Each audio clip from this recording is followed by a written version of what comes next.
오늘의 키워드입니다. 내일은 부모님께 감사의 마음을 전하는 어버이날이죠. 여러분들은 어떤 선물을 준비 중이신가요?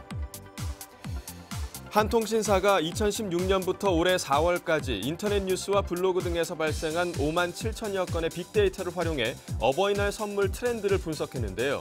변하지 않는 1위 선물은 바로 현금이었습니다. 특히 현금을 담아 선물할 수 있는 용돈 박스가 유행할 것으로 관측됐습니다.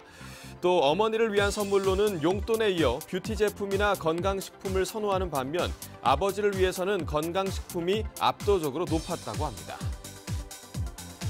지난달에 태어난 영국 윌리엄 왕세손 부부의 셋째 아이 루이 왕자의 사진이 공개됐습니다. 윌리엄 왕세손과 케이트 왕세손빈 사이에서 태어난 셋째 왕자의 이름은 루이 아서 찰스인데요. 쿠션에 기댄 채 한쪽을 바라보는 사진은 태어난 지 사흘 후인 지난달 26일에 또 누나 샬럿 공주가 이마에 입을 맞추고 있는 사랑스러운 사진은 지난 2일에 각각 촬영됐다고 합니다. 왕실 업무를 담당하는 켄싱턴 궁은 대중이 루이 왕자에게 보내준 모든 친절한 메시지에 윌리엄 왕세손 부부가 감사하고 싶다는 뜻을 밝혔다고 전했습니다. 지난달 북한에서 발생한 대형 교통사고로 사망했다는 소문이 돌았던 마오쩌둥의 손자가 공개석상에 모습을 드러냈습니다.